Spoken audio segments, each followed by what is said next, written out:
devotees, Hare Krishna. This is Chinmayi Brajapriya Devi Dasi, welcoming each one of you to our Bhakti Sangha mid-morning session. Happy Balaram Purnima to each one of you. May I know who all have joined today's call. And thank you, Kirtida Mataji, for that beautiful recitation of Bhagavad Gita. Thank you so much. Thank you, Mataji, and Danvat Pranam and glories to Srila Prabhupada. Wish you all a very happy Balaram. Hare Krishna, Kirtida Mataji. Please accept my humble obeisances. All glories to Srila Prabhupada, all glories to Srila Gurudev. Welcome, Mataji. Welcome to today's call, and thank you for all your glorious services, Mataji. Hare Krishna. Hare Krishna, Chinmayi Brajapriya Mataji, please accept my humble obeisances. All glories to Srila Prabhupada. This is Vinita Gandharvika Devi Dasi from College Station, Texas. Wishing everyone happy Balaram Purnima. Hari Bol. Hare Krishna, Vinita Mataji. Happy Balaram Purnima to you too. And welcome, Mataji. Welcome to today's call. Thank you for all your services, Mataji. Hare Krishna. Hare Krishna Mataji, please accept my humble obeisances. All glories to Srila Prabhupada and Sri Guru and Sri Gauranga and all the assembled devotees. This is Yashamati Priya Devi Dasi from Chicago, and happy Balaram Purnima to you and everyone. And thank you Mataji, Kirtida Sundari Mataji, for reciting very nicely, very beautifully. Thank you. Hare Krishna. Hare Krishna, Yashamati Mataji, please accept my humble obeisances. All glories to Srila Prabhupada, all glories to Srila Gurudev. Happy Balaram Purnima to you too, Mataji, and welcome, Mataji. Welcome to today's call, and thank you for all your services, Mataji. Hare Krishna. Hare Krishna.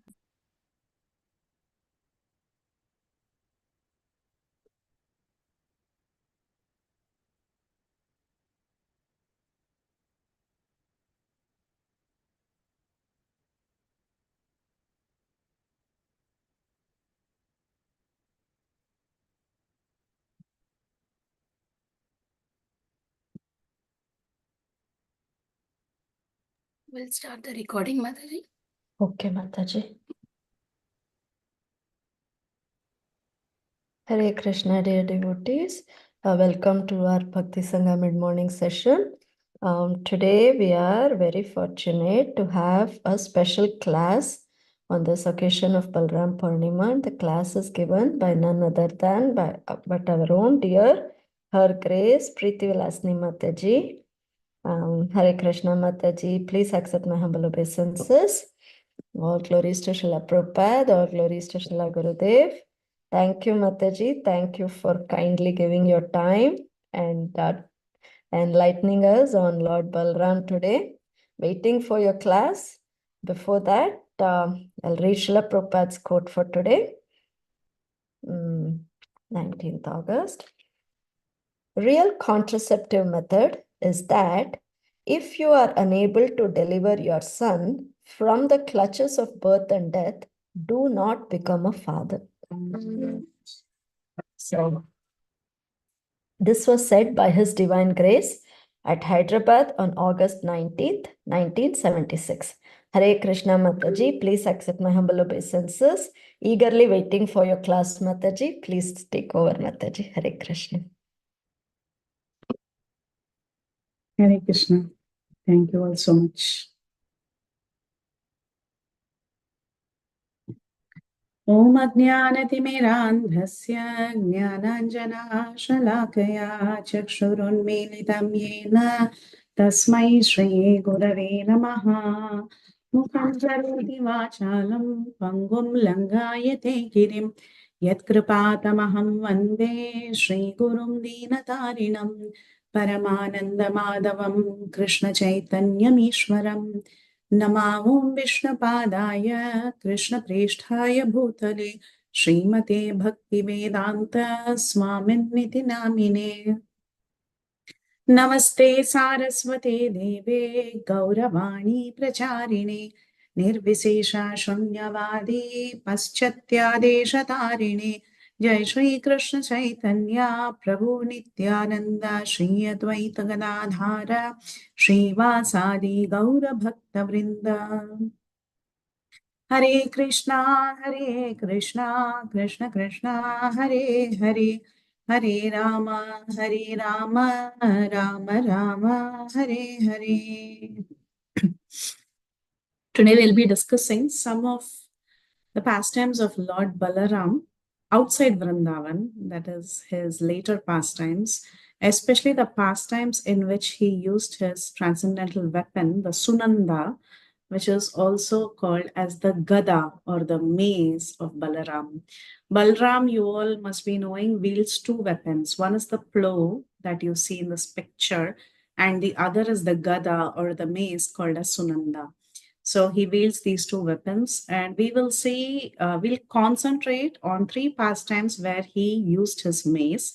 But I will quickly, if there is time, let's see how it goes. I'll quickly rush through the pastimes where he used his plow. Now, the pastimes where he used his plow are many, but maybe I will just touch upon 2, 3, and then move on. But we will concentrate on the pastimes where he uses mace. So that was the topic that I thought I will cover today. Just wanted to do something different from the usual pastimes that we often concentrate upon, which is the Vrindavan pastimes, killing of the Dhinukasura, Pranambasura, then discussing the Tattva of Lord Balaram. So these are some common topics which we should actually concentrate on. But this time we'll just take a little deviation and try to see some pastimes where Balaram got angry and he was chastising people with his weapons. So just a quick introduction. First of all, birth of Balaram. You all know today is Balaram Purnima. Obviously, it's the appearance of Lord Balaram. Balaram was born on Shravan Purnima in Gokul, Vrindavan, and his mother, from whom he took birth, was Mother Rohini. Though he was conceived by Devaki, later he was transferred to the womb of Rohini and he took birth from Rohini. So when he was conceived in the womb of Devaki, he got conceived right after the Shatgarbhas. So you all must be aware that Devaki and Vasudev had at least 6 children before Balaram and Krishna appeared. So these first 6 children of Devaki, they are considered to be the representation of the 6 vices, which is Kam, Krodha, Lobha, Moha, Mada, Matsarya, right? The 6 vices. So once these vices came and they left from the Garbha, Lord Balaram was conceived. So Balaram, being the Adi Guru, he is the one who comes and cleanses these anarthas, these vices, cleanses the Garbha, so that in the clean area, Krishna can appear, right? So Balaram comes, he appears, but at the same time, he doesn't appear out of the womb of Mother Devaki. Rather, he's transferred to the womb of Rohini, and that is why he came to be known as Sankarshana. That means one who was extracted or one who was attracted out, and he was transferred to the womb of Rohini, and then Mother Rohini gives birth to Sankarshana or Lord Balaram. Our Balaram is not different from Krishna. This is a little about the Balarama Tattva. He's the same as Krishna except for 2 differences. What are the 2 differences? One is that his color is whitish as compared to Krishna, who is actually blackish in complexion. So he's quite the reverse. He's whitish in complexion. The other difference is in the mood. The Supreme Lord, the Supreme Personality of Godhead, Sri Krishna, is the master, he is the enjoyer, he's the proprietor of everything. But Balaram, who's non-different from the Supreme Lord, likes to take the role of a servant. So he's the first servant, he's the first guru, and he's the classic example for all jivas. Seeing Balaram, we can understand how we should serve Lord Sri Krishna. So he represents Adi Guru. So Guru Tattva emanates from Balaram. Game for everybody, just to get started so that we have some participation. You can just unmute and blurt out answers. You can fight with each other and scream on the Zoom, no problem. You can all unmute at the same time. No need of raise hand, just start answering. The first one, which associates. Dhenukasur. Dhenukasura. So this is a list of the demons killed by Balaram. Thank you. The first one is Dhenukasura. Second one? Palambasura. Super. Third one? Bilva. Bil- Bilva? No. Balvala. Correct. Fourth Bilva. one? Okay.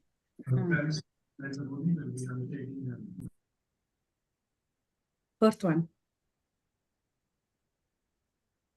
Roma Harshana. Good. Good. Fifth one. Revol.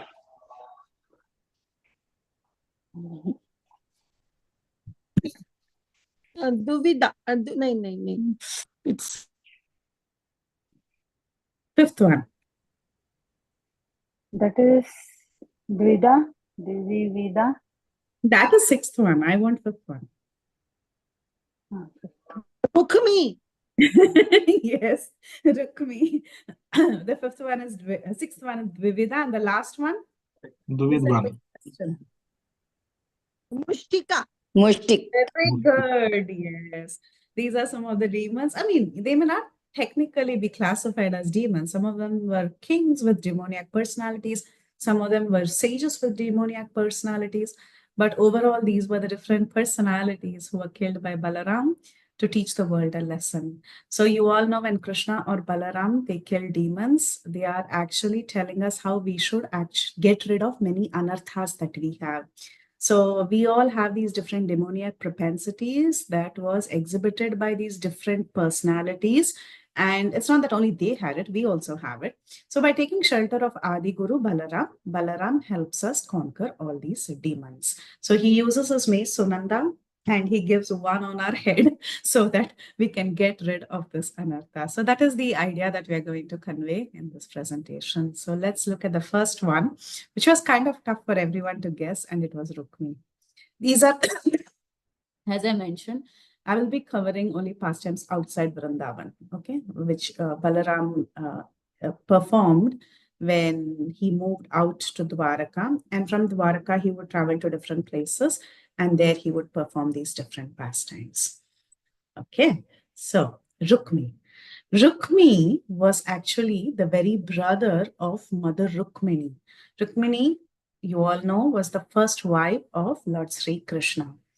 So this Rukmi, he harbored a lot of enmity with the Supreme Lord Sri Krishna, and he never wanted to give his sister Rukmini to the Supreme Lord Krishna.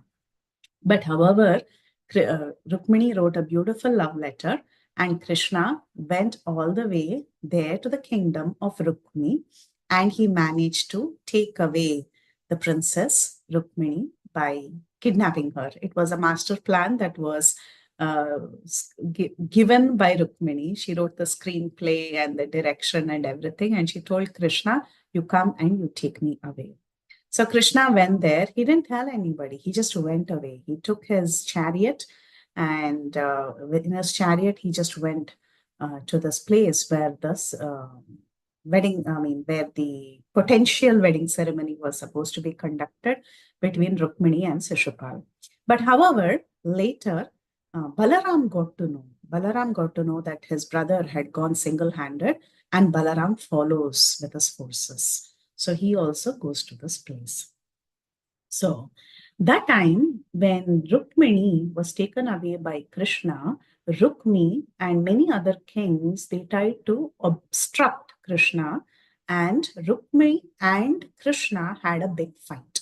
Okay. And as a result of the fight, at one point, Krishna raised a sword to chop off the head of Rukmi. However, Balaram intervened and he saved Rukmi this time. Balaram intervened and he told Krishna, my dear Krishna, it is not correct for you to chop off the head of Rukmi because you are technically the direct brother-in-law of Rukmi. You're going to marry his sister. So it is not appropriate for you to chastise him like that. Rather, you can give him a different punishment and let him go. So at that time, Krishna, he gives him a funny haircut. Like you all know, when Kshatriyas are humiliated and they want to spare the life of a Kshatriya, a part of the head is shaven off and then half the mustache is taken off and so on. So he was humiliated, but he was let to go. And at that time, Rukmi, who was fuming in anger, he decided to stay in Bojakatta, that is outside the city of Kundinapura. Kundinapura is where Rukmini hails from. So Bojakatta is a place outside the city. So he had vowed that he will not enter the city, and he constructed a place where he would stay for the rest of his years. Till when? Till he takes appropriate revenge by killing Krishna. This was the vow that he had taken. Now that he had taken this vow and he was very, very strong about it, he was staying outside the city and he had harbored so much enmity with Krishna. Obviously, Balaram is not going to be happy, right? So Balaram took notes. Initially, Balaram saved Rukmi, but now Balaram was not at all pleased. Okay, continuing the story. Time went by, time rolled by, and Rukmi's daughter Rukmavati, she chose Pradyumna in her Swayamvara. So Rukmavati Swayamvar was arranged by Father Rukmi, and it was a very big Swayamvara. Different kings came from all over the world. And Rukmi had no intentions to have any relationship with Krishna or his relatives. But however, Krishna's own son Pradyumna, the first son of Krishna, Pradyumna, he went to the Swayamvar and he saw Rukmavati, and Rukmavati was startled by the beauty of Pradyumna because Pradyumna was Cupid himself, and Rukmavati chose Pradyumna. So Pradyumna took away Rukmavati. Now Rukmi was, although not happy about this, he had to sanction the marriage because he wanted to please his sister and also follow the rules of the system of Swayamvar. So though he was not happy in heart, he didn't want to have any relationship with Krishna. He had vowed that Krishna would be his greatest enemy, but still he gave his daughter Rukmavati to Pradyumna. Pradyumna also had another wife by the name Rati. You all know the story about their past, how Rati and Manmat, they were actually eternally husband and wife. And he also marries the Mayavati, who was actually the incarnation of Rati, if I'm not wrong. Yeah. So, but anyhow, this was the other wife who was Rukmavati. Now, not only that, time rolled by, and still this Rukmi was in Bojakatta only. He didn't even go inside the city yet because he had harbored so much revenge tendency towards Krishna. He was still outside. But time went by that he even had a granddaughter. Okay. Now, this granddaughter's name was Rochana. So he gave Rochana to Aniruddha, who was the son of Pradyumna, meaning the grandson of Krishna. Why was it like this? Though they had a relentless feud, that is, they kept fighting, they had this spirit of enmity, still Rukmi, he wanted to please his sister, and therefore he decided to give Rochana to his daughter's son, which was Rukmavati's son, which is also Pradyumna's son, who is Aniruddha. So he gave his son's daughter to his daughter's son. Now, this marriage is described as irreligious in Bhagavatam. And Sridhara Swami and Chakravarti Pa, they explain why it is considered irreligious. It's considered irreligious because generally you do not give your granddaughter to your vowed enemy's family. It's not a tradition to do that. So if you have enmity with a particular family, you wouldn't give your dear ones to them. So it's considered somewhat irreligious, but still Rukmi had a soft corner for Rukmini. And just because he had that affection for Rukmini, he thought it is still okay. And he gave Rochana to Aniruddha. Aniruddha also had another wife by the name Usha. And you all know the story of Usha, Aniruddha, Banasura, all that. So we saw that in 3 generations, somehow Rukmi and Krishna's family, they were tied inevitably in 3 different generations.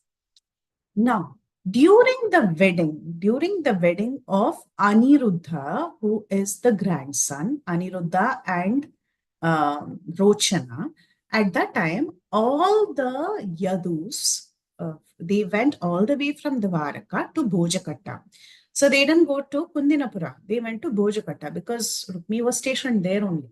So everybody, they went there, and Rukmi had arranged a great wedding ceremony, very big wedding ceremony. He had invited all the kings from all over the world. There was one king by the name Kalinga Raja. He was the king of the Kalinga Desh. He was also a very good friend of Rukmi, and he always supported Rukmi in all his endeavors. Even during the initial enmity between Krishna and Rukmi, even at that time, this Kalinga Raja was a very close friend of Rukmi. So, what happened was this Kalinga Raja, he gave an idea to Rukmi. He told Rukmi, you should challenge this Balaram for a dice game. Balaram is not good at playing dice, but he has a weakness for a dice game. So why don't you challenge him? And the rule in those days was that Kshatriyas cannot refuse a challenge of dice. If somebody has asked you to gamble, especially if you're a Kshatriya, if you're a king, and a challenge is placed in front of you for a dice game, you cannot refute it. That is one of the dharmas for the Kshatriyas. So Balaram accepted it. So how did they play this game? First, Balaram accepted a wager of 100 coins, and Balaram won it. Then 1,000 coins. Then Rukmi won it. Then 10,000 coins. So again, Balaram won. So like this, they were just winning one after the other. Now, when Rukmi, the first round was won by Rukmi. When Rukmi won the first round, King Kalinga, he started laughing very loudly at Balaram, showing his teeth. Okay. So Balaram was seeing all this, seeing the behavior of Kalinga Raja as well as Rukmi. Rukmi was purposely trying to tease Balaram in one sense. So Balaram could not tolerate this, and he was very irritated with both Rukmi and Kalinga Raj. Next, Rukmi accepted one bet of 100,000 gold coins, which Balaram won. But Rukmi, he tried to cheat. He kept saying, no, I am the winner, you didn't win. It is me who won. So he was trying to cheat in the dice game, and he said that Rukmi was not Balaram was not the winner, though Balaram actually won. And Balaram was very angry. He was getting more and more angry. He was shaking like the waves of the ocean during a Purnima day. Today is also Purnima. So you all know when it is a full moon night, at that time, the waves in the ocean are very, very ferocious. So they are huge waves that are caused during a Purnima day. So now Balaram was shaking like that. He was like the waves of the ocean on a Purnima day. Balaram, who was born on Purnima, became like the waves of the ocean on a Purnima day, and his eyes became reddish. And he said, this time we'll have a 1 million wager. This time also Balaram won. But Rukmi, he began to cheat with all his friends. And to everybody's surprise, a voice from the sky declared, Balaram has actually won this wager. Okay, this 1 million gold coins, Balaram has won it. So a voice from the sky, a Sharira, it announced that Balaram is actually the winner, and Rukmi is unnecessarily lying, because Rukmi kept lying over and over. Every time Balaram won, he said, no, I won it. Okay, so this voice from the sky declared that actually Balaram won. Now, what did Rukmi do? Once the voice from the sky says, that means it is a big statement. So Balaram had to, Rukmi had to withdraw. But then Rukmi, he ignores this voice from the sky, and Rukmi, instead of playing and talking about the game, he started to personally blaspheme and attack Balaram. So he said to Balaram, you cowherds, you wander about in the forest. What do you all know about dice? I am a Kshatriya. I was raised in a palace, and I know about dice. And playing with dice and sporting with arrows are only for kings, not for infidel cowherd boys like you. So he started personally attacking Balaram. At this time, Balaram picked up his club, the Sunanda, and he struck Rukmi. And he struck Rukmi on his head. And seeing this calamity, the rest of the kings, they fled in fear. When Rukmi was struck with this mace, Rukmi actually collapsed and he died. So Krishna, who was standing there, you see in this picture, there is Rukmi, there is Balarama. Balarama is holding the Sunanda, and he struck one strike on Rukmi's head. And the rest of the kings, they saw this, they just ran away. In the background, you can see Krishna's sons and grandsons like Pradyumna, Aniruddha, and others. And Krishna was also watching, Rukmini was also watching this entire scene. Now, at this point in time, when the brother of Rukmini was killed like that by the brother of Krishna, at that time, Krishna neither applauded nor protested. Why? Because he couldn't jeopardize his ties. He was attached to his brother, he was also attached to his wife. So Krishna couldn't actually take any side. So he remained neutral. And after all this massacre was done, and it is said that it was not uncommon to see fights and people attacking each other during weddings, in Kshatriya weddings. So we see the same in many other weddings and ceremonies like the Rajasuya Yajna, for example. Krishna killed Shishupala. So it is common. It was not that it was uncommon. It was common. Sometimes two Kshatriyas would pick up a fight and one Kshatriya would be killed. It was not very abnormal in one sense. So it did happen, but Rukmi was killed here. Rukmi was actually the grandfather of the bride, but Rukmi himself was killed by Balaram. Balaram tried to hold on to his patience for a very long time, but when he saw that there were so many offenses and he is unnecessarily ridiculing the Yadavas, and he had a cheating propensity, which all of us have, at that time, Balaram struck Rukmi and Rukmi died. Then, after this was over, everybody calmed down. And the Yadavas, headed by Lord Balaram, they seated Aniruddha and the bride Rochana on a chariot and they went off to from Bojakatta to Dwaraka. So they all had fulfilled their purposes. The purpose of going there was the marriage. So the marriage was completed and the bride and the bridegroom were brought back. And also Rukmi was eliminated because this was a long due. For 3 generations, Rukmi was allowed to harbor hatred and continue to have this enmity with Lord Krishna. He had not even gotten back to his kingdom. And finally, he was finished by the same Balaram who tried to protect him initially to give him a chance. But sometimes some living entities repeatedly continue to make the mistake and never learn a lesson. And that is when Lord Balaram, who is the original guru, he comes and he chastises them. So Krishna was neutral. We saw that. Now, what about Rukmini? Rukmini, she didn't show much reaction outwardly, but inwardly, she was also happy because her affection to her brother was only external. It was just external for the sake of family commitment, that's all.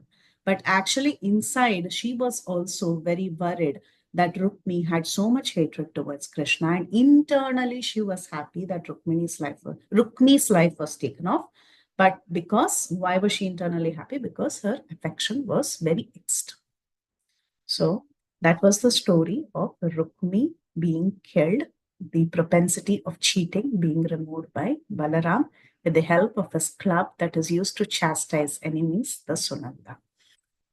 Now, in the later pages of Srimad Bhagavatam, it is mentioned that Balaram visited Vrindavan. Why did he visit Vrindavan?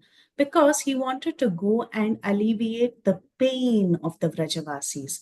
Krishna promised to return to Vrindavan, but then Uddhava went on Krishna's behalf, and even Balaram also went on Krishna's behalf.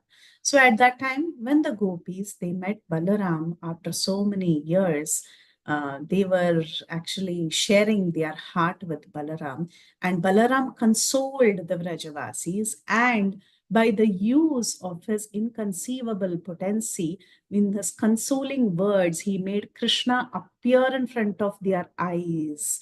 So there is a very nice commentary by Srila Jiva Goswami.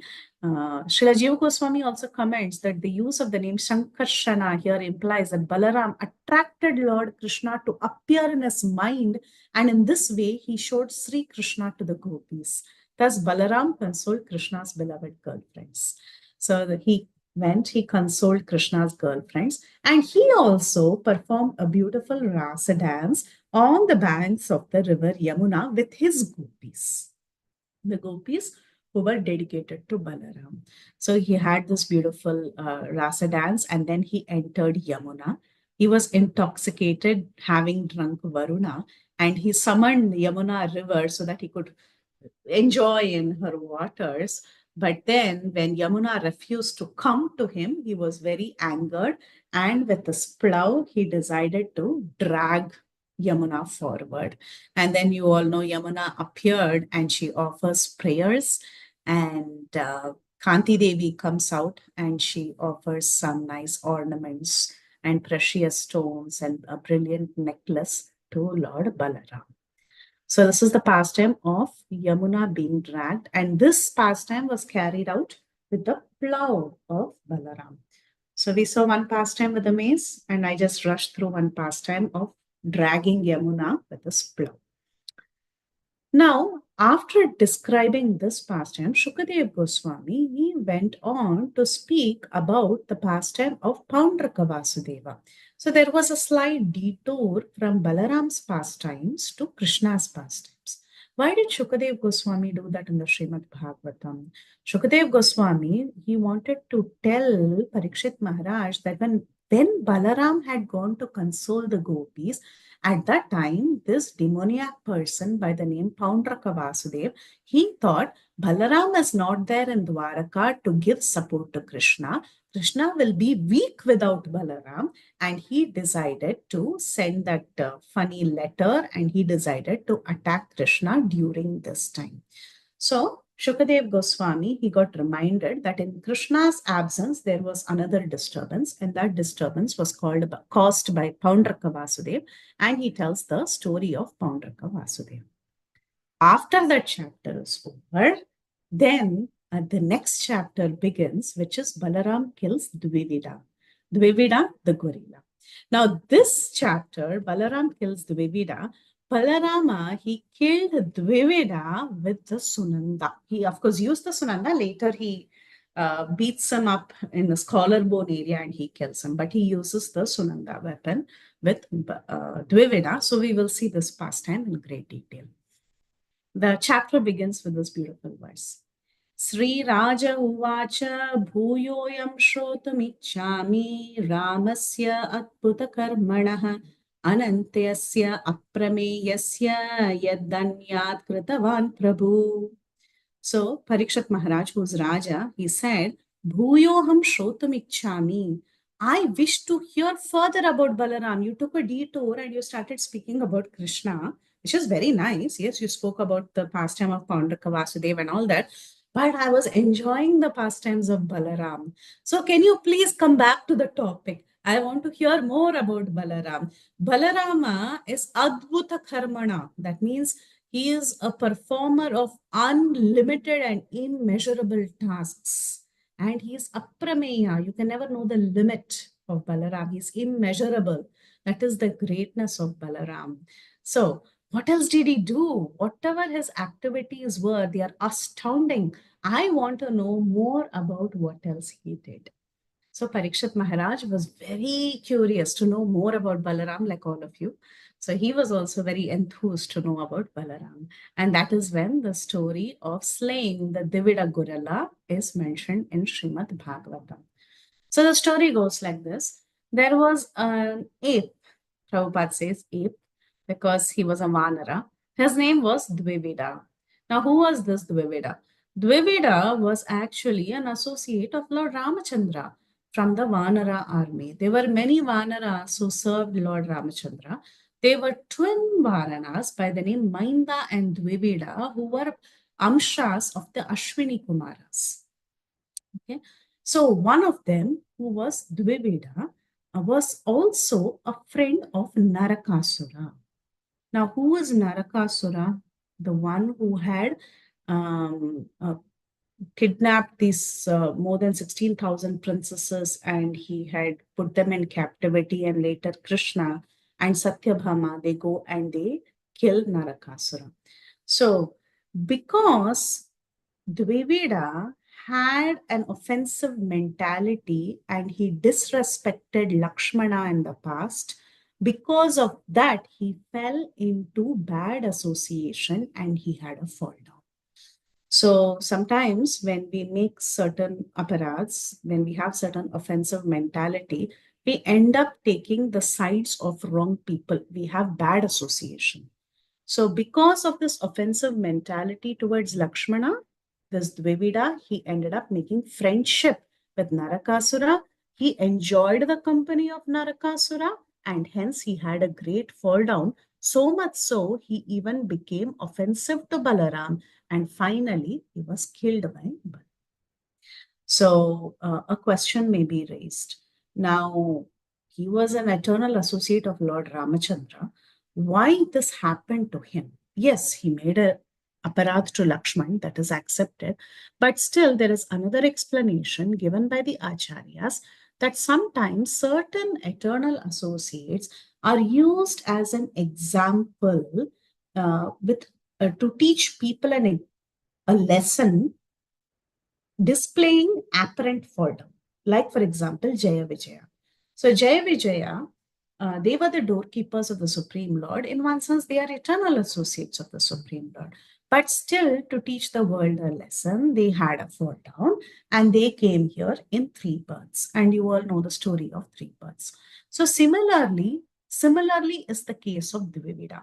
Though Dvivida was an eternal associate of Lord Ramachandra, this Dvivida, he also managed to come down, have a fall down rather. He managed to have a fall down because of his offensive mentality to Lakshmana to teach the world a lesson. So sometimes the Lord uses his own personal associates as a bad example so that we can also learn from that.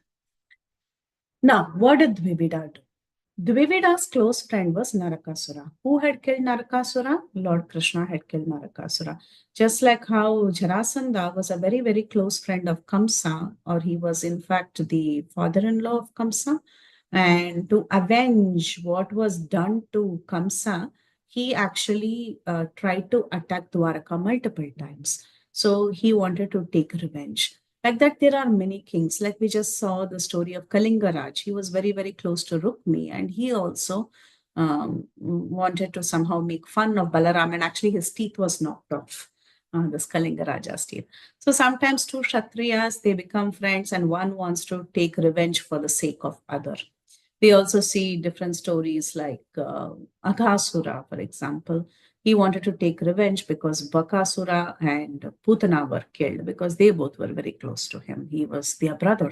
So like that, we have this case of Dvivida, who was a close friend of Narakasura. And since Narakasura or Bhaumasura was killed by Krishna, he wanted to take revenge for his friend's death.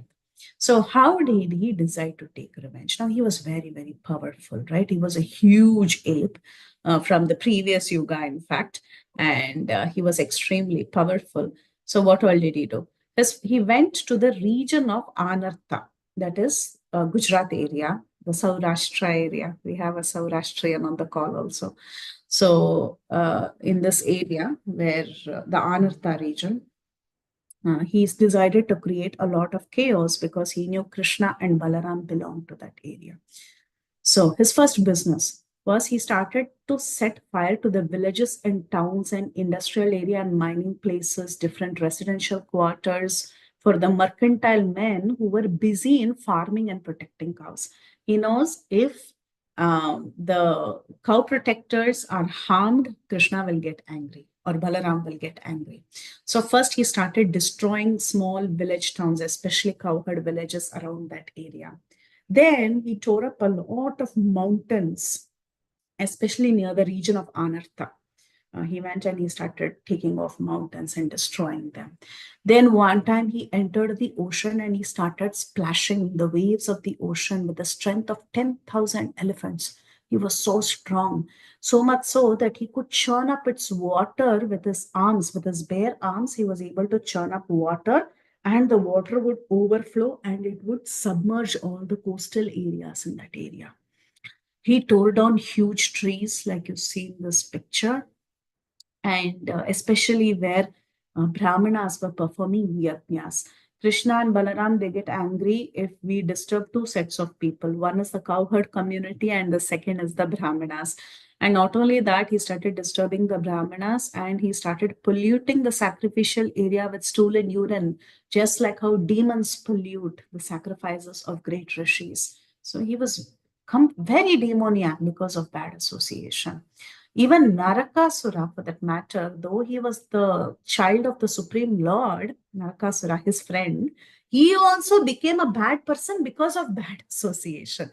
Because he took the association of Bhadasura, he himself became a bad person. Now, this is stage 2. Dvivida has become a bad person because of the association of Narakasura. So he tore down trees, he polluted hermitages, and he was so arrogant that sometimes he would just capture innocent men and women and he would arrogantly put them into caves and shut the door of the caves. That is also very cruel. So, and they would sometimes, choke out, they would sometimes stop breathing and they would die inside the caves because there was no air. Just like how sometimes a wasp arrests some insects in the crevices of rocks and holes. So like that, Dvivida would catch hold of people and he would put them inside and he would shut all entry, exit, everything. And not only that, he went to the point of polluting women from respectable families. So all this sounds similar to our Jagai Madai, right? They were also eternal associates of the Lord in one sense because they were Jaya Vijaya and they were used to teach the world an example of how not to behave. So these were the different atrocities that were performed by this gorilla. Now, when he was going around destroying places like this, he once heard a very sweet singing that was coming from the Raivata mountain, that is in the Dwarka area. And he was wondering, who is this person? Who are these people who are singing so sweetly and enjoying? So, out of his enmity and envy, he decided to go and explore that area. And that is where he saw Sri Balaram. Balaram, who is the lord of the Yadus, he was adorned with a garland of beautiful lotuses, and his limbs were looking so attractive. He was singing amidst the crowd of young women in Dwaraka, and since he had drunk his favorite Varuni, his eyes were rolling like as if they were intoxicated. And he was like an elephant in rut among all these beautiful ladies of Dwaraka. He was singing and dancing. At that time, this Dvivida, he went there and he saw the scene of Balaram with all these women. So he wanted to create disturbance. He jumped onto the trees that were present in that area and he went on from one tree to the other, just like how monkeys actually jump from one tree to the other. And to attract their attention, he started creating a kind of a sound, killa, killa, killa, killa, like that. He started making this monkey sound. And the women and Balaram, they were distracted from that pleasant atmosphere that they were enjoying, and they looked up to the trees.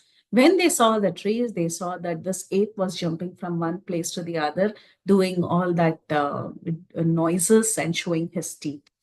So the girls, they were innocent girls and they were just giggling. Hey, what is this? It's a monkey. And they were just giggling and they were laughing out of their silliness. Bhagavatam says they were just silly girls and they were just laughing looking at the ape. But then the ape, this Dvivida, he didn't stop with just making some funny noises. He also started making very awkward gestures with his eyebrows. He was moving his eyebrows in a different way, and then he was opening his mouth with his, showing his teeth with his fingers.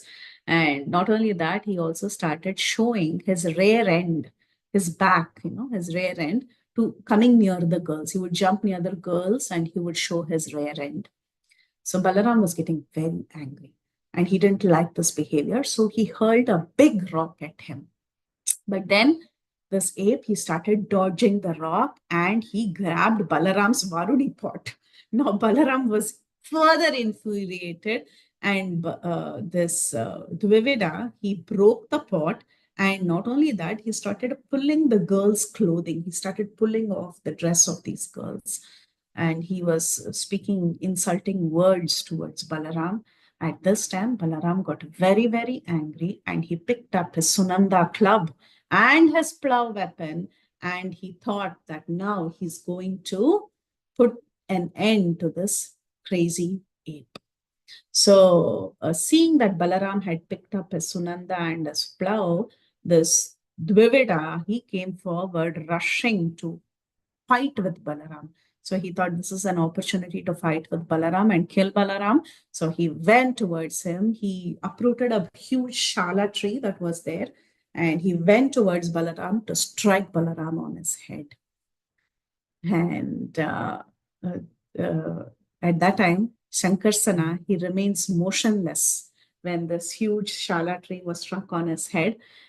He was as motionless as a mountain and he simply grabbed the log that fell on his head and then he strikes Sunanda with his heavy club. I mean, he strikes Dvivida with his club by the name Sunanda. And where does he strike Dvivida on? He strikes Dvivida on his skull, on his head. So when he was struck on his head like that, the blood started to come out from the skull of Dvivida, and it was looking like a mountain beautified with red oxide.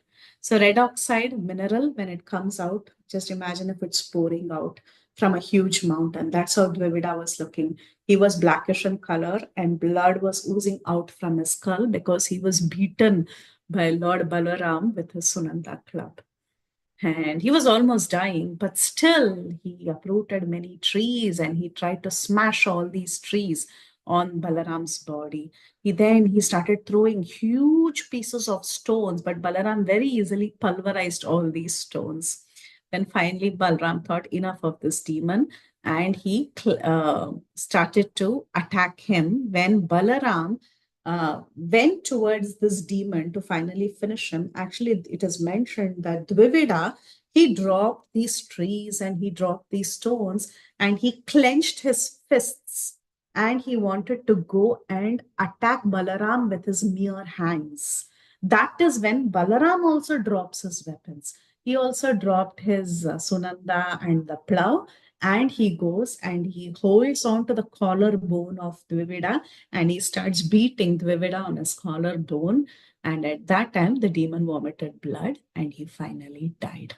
So when this demon fell dead on the mountain like this, the entire mountain was shaking. It trembled. There was a huge earthquake or something like that. The entire mountain trembled and all the demigods in the sky, they all shouted, Jaya Jaya Balaram, Namo Nama Balaram, and they offered their glorifications and prayers to Balaram, and Balaram returned to the capital. So this also goes to show that Balaram is actually he's not at all pleased when his devotees are unnecessarily tormented. And this is the fate of this, if we harbor this demoniac tendency of harming other devotees, this is the same fate that we will also have, like that of Dvivida. Balaram will not wait to use his Sunanda and finally take off that anartha by also smashing our collarbones. So this was about Dvivida. Then again, Balaram had the opportunity to use his plow, and this was when he actually pulled Ganga. He pulled Ganga. Rather he pulled Hastinapura into Ganga, not Ganga into Hastinapura. Rather he pulled the land of Hastinapura into Ganga. This happened during the marriage of Shamba. Samba was one of the sons of Krishna, and he went to the Swayamvar of Lakshmana. Lakshmana, Strilinga. She was the daughter of Duryodhan.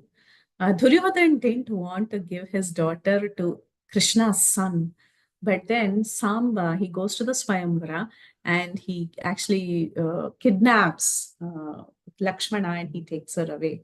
So at that time, the Hastinapura Vasis, they were all very, very upset with Samba and they go and they stop him and they arrest Samba and they manage to capture him and take him back. So this news of him being captured was relayed to the Yadus by Narada Muni, and all the Yadus, they proceeded towards Hastinapura to go and reclaim their darling son Samba.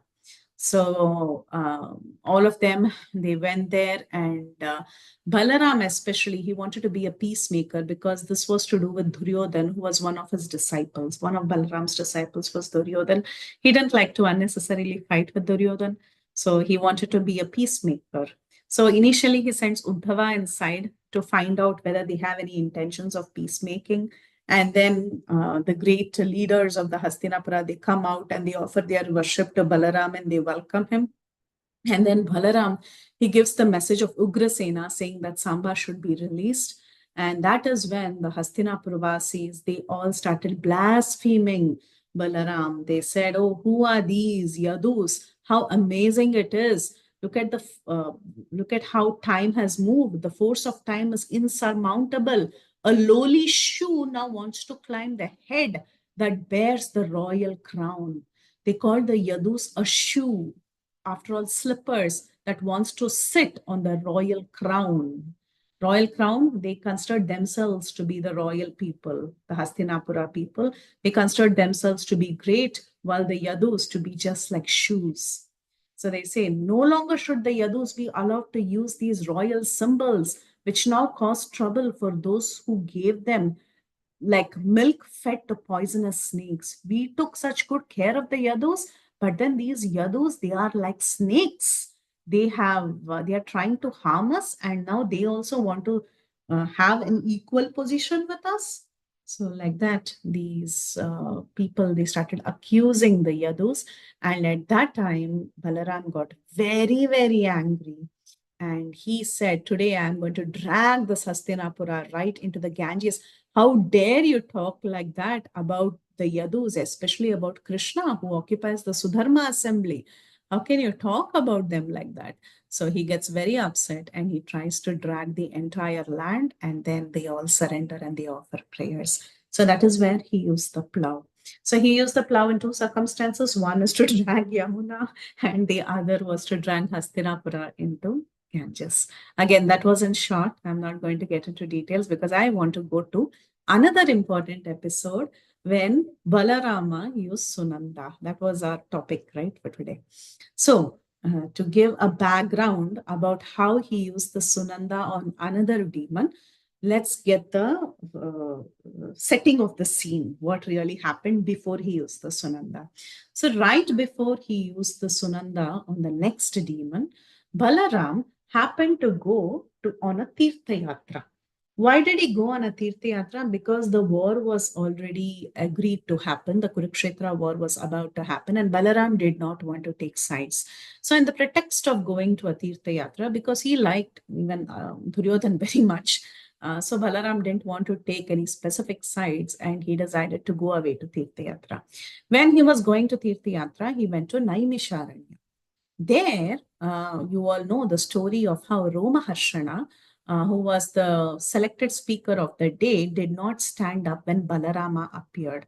So at that time, Balaram, he got very, very angry, and he picked a blade of grass and he actually beheaded this Romaharshana. He said, although he is a disciple of the divine sage Vyasa and he has thoroughly learned many scriptures from him, including the law books of religious duties and epic histories and Puranas, all the study has not produced good qualities in him.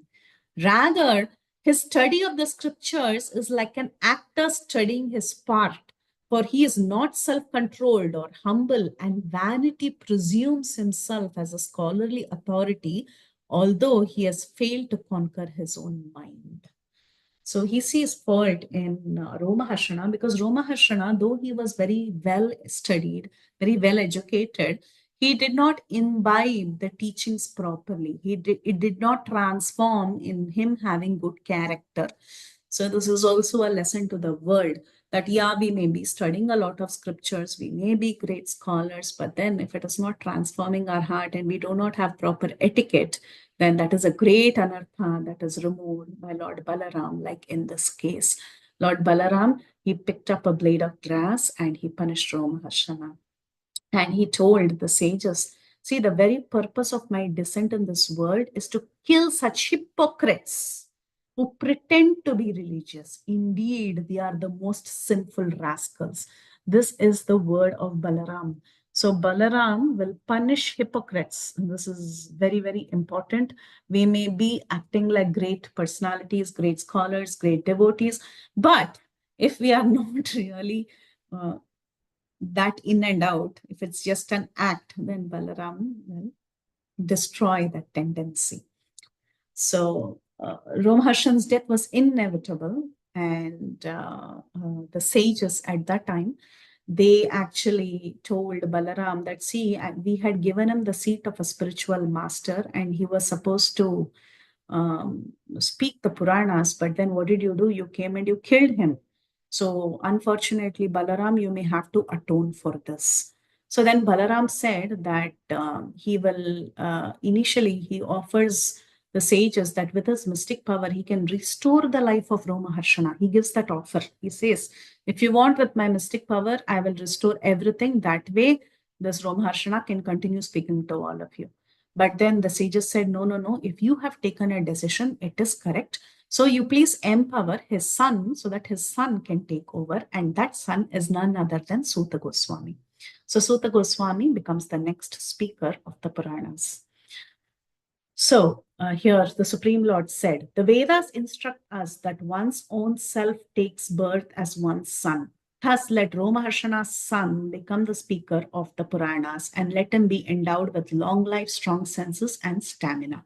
So the son of Romaharshana was blessed with a long life, stamina, and become the next speaker. But at that time, now we are going, I told you it's just a background for the next story. But at that time, the sages, they made a request to Balaram.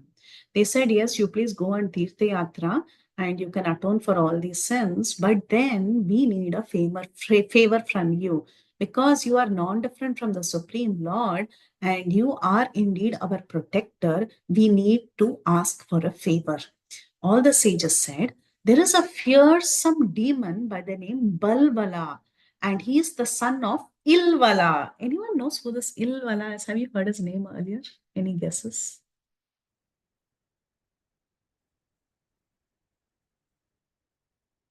No guesses? Ilvala? Vatapi?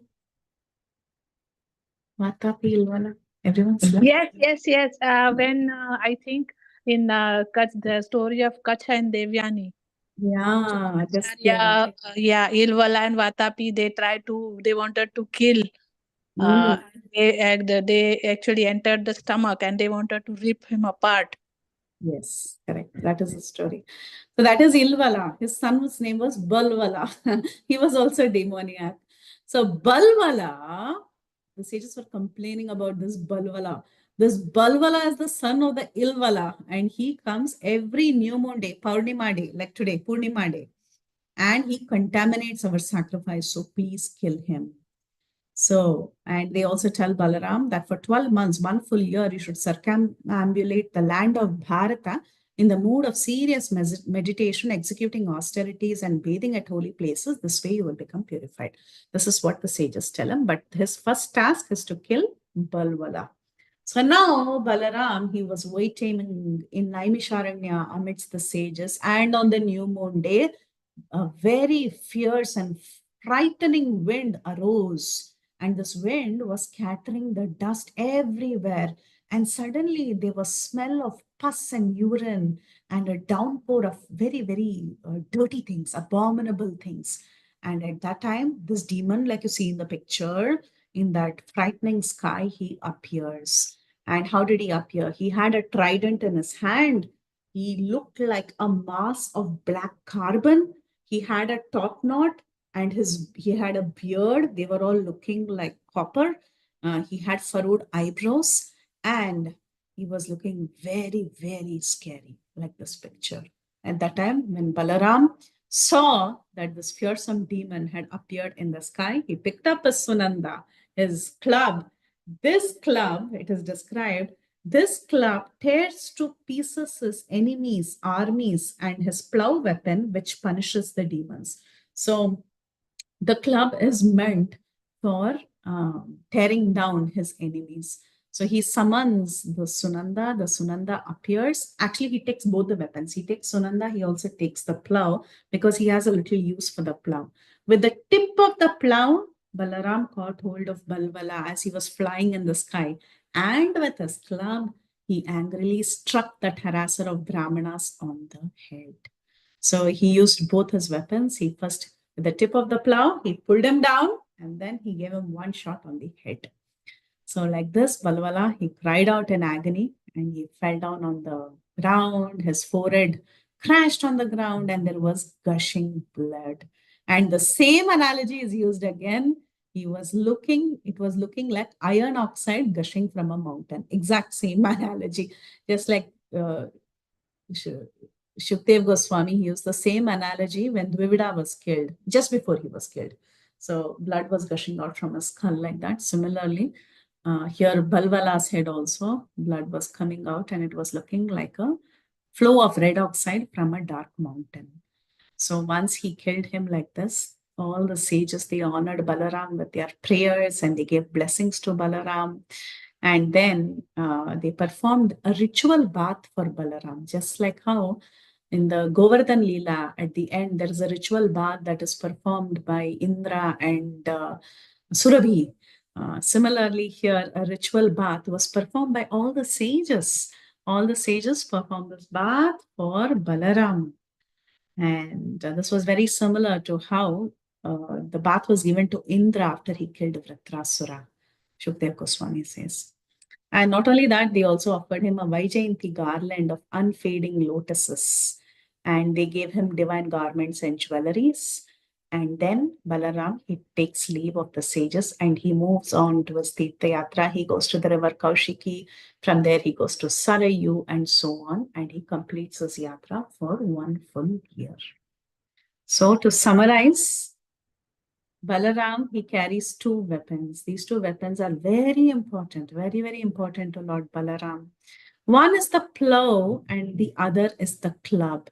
Why does he use the club or the mace? He uses it to chastise the enemies, to remove us of anarthas. Not only that, with his plow, he actually plows the hearts of the devotees. We need some plowing of the heart because our heart is like land.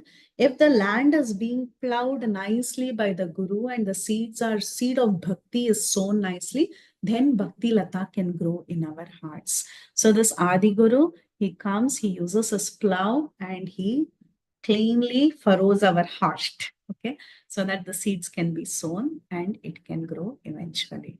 At the same time, when anarthas prop up, with the help of a Sunanda, he beats down all these anarthas and he removes it from our heart. Okay, this is what I wanted to present for today. So I will end here. This is Lord Balarama, the wielder of Sunanda. Any questions, comments, realizations, corrections? Mataji, please go ahead, Mataji. Hare Krishna, Preethi, Vilasini, Mataji. What a beautiful, beautiful class. Really, Saksagri Mataji saying nectar 2 years. Yes, definitely nectar 2 years. Generally, Lord Balram, we hear Vrindavan pastimes again and again. You chose a very different topic and so beautifully you did it, Mataji. It was really, really so fortunate to hear from you today. Thank you so much. I'm sure there are many devotees waiting to talk to you. So please go ahead, Mataji, unmute and talk to Mataji. Mataji, do you have time? Yeah. I'll just log in to another call, but I have time. I should just be on mute. It should not be a problem. Okay. Hare Krishna Mataji, Dhanavad Pranam. Awesome class, Mataji, awesome. And I was thinking how Balaram is protecting, and I was praying that your meeting should not pop up at any time between the class. So yes, Lord Balaram supported you, gave you strength, and awesome class, Mataji. Awesome, awesome. It was very Thank you for your blessing. different, as Chinmay Vrajpriya Mataji said. I hope I pronounced her name correctly this time. So as she said, definitely it was different class, because normally when we hear about Lord Balaram, either we hear Tattva from Chaitanya Charitamrita or mostly Vrindavan pastimes. But this was a little different, and it was so wonderful. And the way you narrate the stories is actually out of this world. We get so much engrossed in your storytelling. You are a perfect storyteller. You are a perfect storyteller, Mataji. Thank you, Mataji. I don't have Thank any. you for your sweet words and kind blessings. Hare Krishna. Anyone else try and use some compliments today, because I'm ready to pull my hair out. I hear it's very slow.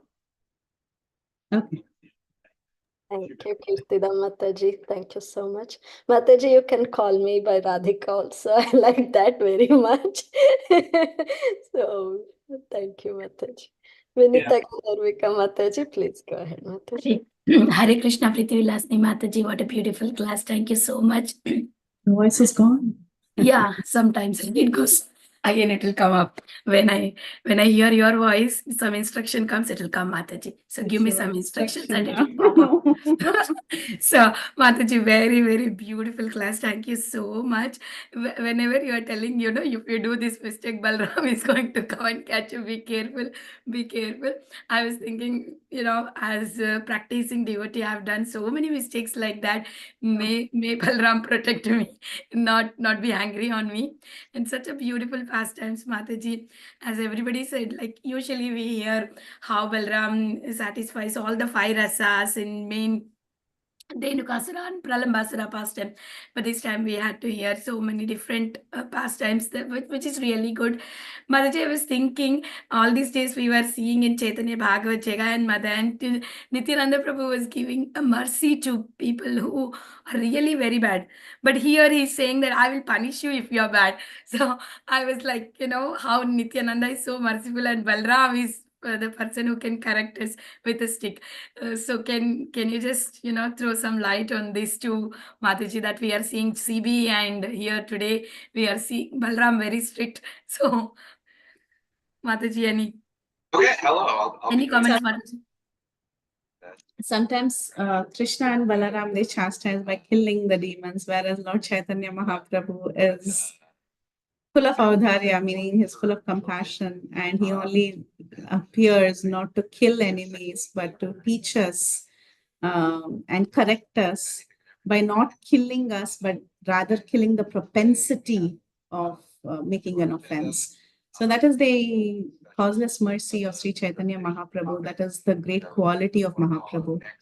And we're very fortunate that we are at a time when we can be a part of the movement of Sri Chaitanya Mahaprabhu and access his causeless mercy.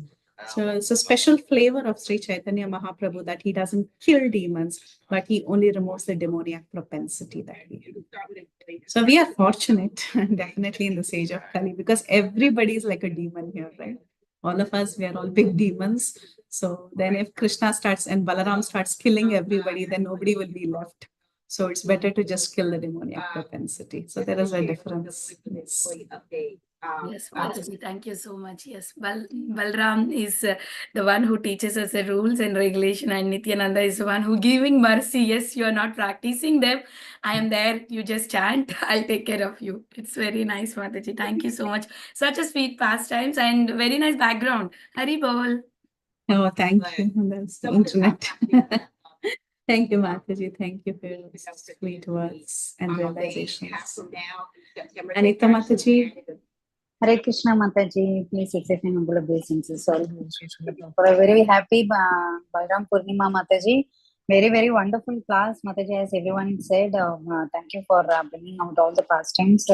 And I just had a question in Devi with the pastime that you were saying that he offended Lakshmana in Rama's first time, right? Is that right? So, is there any background story for that?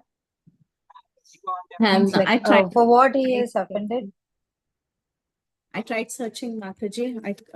I tried searching from what Jiva Goswami and Vishwanath Chakravarti Thakur have written, and they have not given too many details. They just say that he had an offensive mentality. He didn't. I mean, I've heard this from one lecture, but I couldn't find reference to the story that I heard from a lecture. So this is what I heard. I cannot point you to a reference, but I can share what I heard. I heard the offensive mentality was that he was thinking that Lakshmana is not as powerful as Lord Rama, because Lakshmana faints from time to time, right? He fainted twice.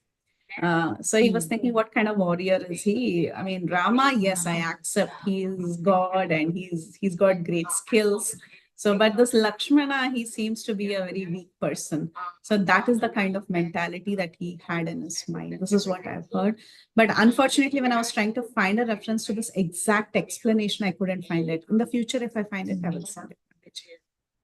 Okay, Mataji. Okay. So basically, he thought that maybe he has thought that he is superior than Lakshman also, because Lakshman is weak and he is good. So Yes. I was thinking like that. Maybe he must have thought like that. Correct. That's right. Thank you, Mataji. Hare Krishna. A Q&A and somebody caught you off. Praladananda Pranam Mataji, very nice class. Thank you very much. And the episode of Room, her son, where he was so much puffed up that, despite all his learning and all that, he did not respect Balaramji when he came like that. So practically in our life also, I see that, sometimes we know that, I know Bhagavatam, I have done Bhakti Sastri and I have done Bhakti Vaibhav and this and that, And then we kind of get puffed up that, like that. But there is similar in sentiment expressed by Pururava Maharaj in Ailagit. He says, Kim Vidyaya Kim Tapasa Kim Jatena Srutena Va Kim Viviktena Maunena Stribhiryasya Manorutam. So, you become Bhakti Bhav, but if you attach to your spouse and, you're still in the Gramya Katha like that, then probably that's not the advancement, we are making like that. I just feel this reflection when I had heard about Pururava Maharaj's case like that. Anyway, thank you very much for a very beautiful class on this Balaram Jayanti. Thank you so much, Prabhu, for sharing that very nice reflection. Thank you for your association. Who will be in some other logistics, but we are looking to start that back Hare up. Krishna Mataji. Is that Paneshwari Mataji speaking at background? Some meeting. Mataji in the office, I think. Okay. Oh, sorry. Yeah. Given a choice, Mataji would do that. Thank you, Mataji. We understand that you are in a rush. So thank you so much, Mataji, for this beautiful class.